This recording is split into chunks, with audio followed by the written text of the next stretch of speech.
Hi guys and welcome back na naman sa ating channel, and for today's topic meron tayong isang topic na maiksi lang pero magandang pag-usapan. Okay, ito yung tinatawag nating guest Wi-Fi. So explore natin kung what is a guest Wi-Fi network. Bago ang lahat, alam natin na lahat tayo kapag may internet, may kinakabit si internet service provider na tinatawag na Wi-Fi router, di ba? Usually, yan sila PLDT, Globe, Converge. Meron silang ikakabit na router na capable na rin sa Wi-Fi. So, hindi na kayo kailangang bumili ng mga access point kung ilalagay nyo lang naman siya sa isang place and kung hindi naman ganun kalaki yung kailangan ng Wi-Fi. Pero kung gusto nyo siyang i-extend, kailangan nyo bumili ng extender na access point para dyan. And ito is isang example ng Wi-Fi router, no? So, makikita nyo dyan usually yung umiilaw dyan is the power, the internet, and the WLAN. Pag sinabi nating power, of course, yung power ng router, meron tayong internet. Ito kapag nawawalan tayo ng internet, ito yung usually nagiging red. And saka tayo nagre-report. Itong WLAN, ibig lang nitong sabihin is naka-enable ang ating Wi-Fi dito sa router. And meron siyang mga 1, 2, 3, 4 ports. Depende sa router na ibibigay sa inyo. Mostly 4 ports lang. Hindi ganun kalaki. Tapos, meron din tayong sa mga advanced routers na ngayon, meron tayong tinatawag na DMZ. Or ito yung configuration ng router sa loob. Kung in-enable natin yung DMZ. Pero, in most cases, pag sa bahay, hindi nyo naman kailangan yan i-enable, okay? So, usually, pag nagkakabit tayo ng extender dito sa port 1, 2, 3, or 4. So, kahit saan kayo magkabit dyan, magkakaroon yan ng Wi-Fi pag nagkabit kayo ng switch at another access point. Automatic magbibigay yan ng internet. Okay, napag-usapan na natin to sa mga previous video natin, so hindi ko na siya masyadong i-elaborate. So, ngayon, ang pag-uusapan natin is the advantages of what is the use of a guest Wi-Fi network. So, bakit nga ba natin kailangan to? Mostly, hindi siya ine-enable sa bahay. Actually, ako hindi naka-enable ang guest Wi-Fi sa bahay kasi wala naman akong masyadong guest na pumupunta sa bahay, no? Pero kayo, kung gusto nyong enable, pwede naman. And sasabihin ko lang sa inyo dito yung mga advantages kapag in-enable nyo yung guest Wi-Fi network. So, let's say may bisita kayo, yung mga kaibigan nyo, papapuntayin nyo sa bahay. Siyempre, tatanungin nila, unang-una, what is your Wi-Fi password? Yung password yung Wi-Fi nyo, di ba? Yun na yung unang tinatanong ngayon, no? And then, bibigyan nyo naman yung Wi-Fi password, which is normally okay kung hindi naman masyadong techy or hindi naman masyadong, wala naman pakialam yung mga kaibigan nyo about yung sa config ng Wi-Fi nyo, diba? Pero merong cases kasi na hindi natin maiiwasan na baka may ibigay yung Wi-Fi password nyo sa iba, makaalam yung iba, yung kapitbahay nyo, or kung hindi nyo kakilala, diba? Kaya mas mabuti na gumawa na lang kayo ng guest Wi-Fi. Kahit hindi nyo gamitin, gawan nyo na lang. Kasi minsan, pero nasa sa inyo pa rin yan. Tulad ko nga, nang sinabi ko, ako wala akong guest Wi-Fi. Pero nasa inyo. Pero ito lang, explain ko lang yung advantages ng guest Wi-Fi network. Unang-una is, meron tayong isolation from the main network. I-display ko lang muna lahat kasi para ma-explain ko na siya ng buo, no? Next is traffic segregation. Next is improved performance. And then last is the customized access. Pag sinabi kong isolation from the main network and then traffic segregation, parang iisa lang to eh. Kasi sa Wi-Fi network, sa pinaka home Wi-Fi natin, meron tayong tinatawag na IP address. Of course, di ba? Bibigay ng IP address yung Wi-Fi router. Normally, nag-uumpisa yan sa 192.168.0.2 pataas. Kasi yung 1 is mostly ginagamit ng router. Sa kanya yon. And then, 2 pataas. So, bibigyan niya yun, di ba? So, pagdating sa Wi-Fi ng guest, ang mangyayari is gagawa ng panibagong range ng IP address ang router at hindi niya yon isasama sa pinaka main Wi-Fi na ginawa nyo.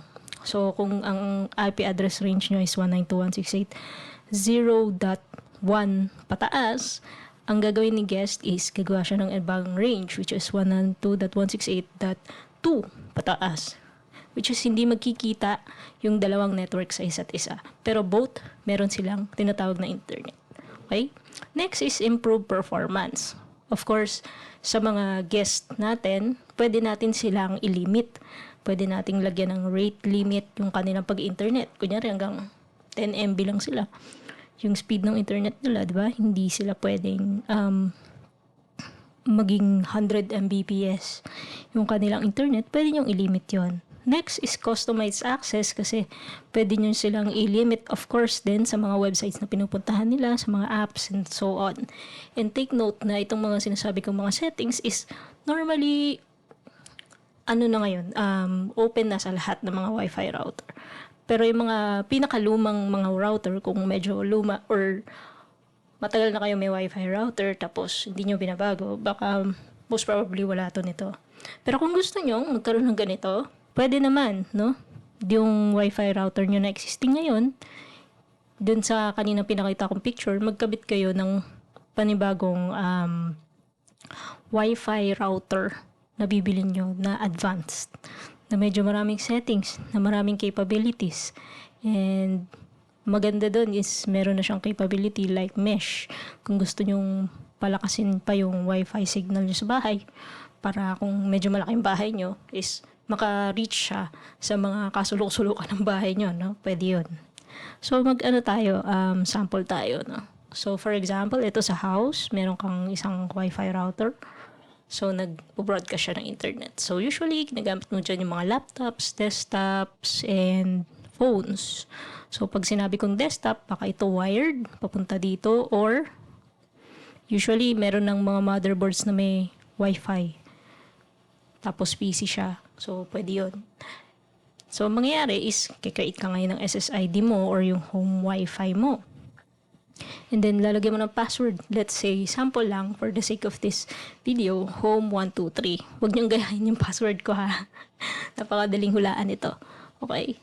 Meron tayong home Wi-Fi na home123 ang password. So, let's say, may dumating kayo mga bisita. Ayan, may dala silang laptop, cellphone, no? Pa-connect naman sa Wi-Fi.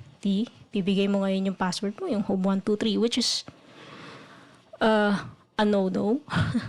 Kasi, pag ginamit nila yun, okay lang naman. Pero, what if, hindi naman nila intention na mang-hack or whatsoever. Pero, what if yung laptop ng kaibigan mo may virus pala, no? So, pag nakakonect na siya dito sa router mo, and let's say, ang IP nito is 192.168.0.1, and then, meron din kayong mga IP na ganyan. And then, kung hindi ka gumawa ng Wi-Fi network, kung hindi ka gumawa ng guest Wi-Fi network, is of course, makikisali sila sa range na to, no? So, yung virus na nasa laptop niya, possible na lumipat sa laptop mo and then sa PC mo, okay? So, kahit wala dun yung intention ng kaibigan mo, is may possibility na mangyari yun. So, mas maganda, gawa ka ng guest Wi-Fi network.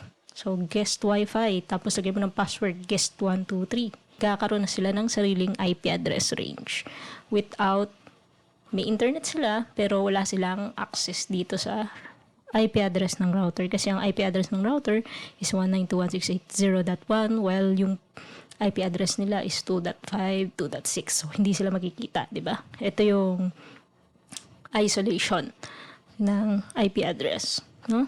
Ito yung kahalagahan ng guest Wi-Fi network kaya gusto natin gagawa tayo ng kaya mas maganda kung meron tayo nito, no? So mahati yung network not physically pero virtually. Mahati siya. And at the same time mapoprotekta mo yung sarili mo at saka yung network mo sa kahit na anong problema.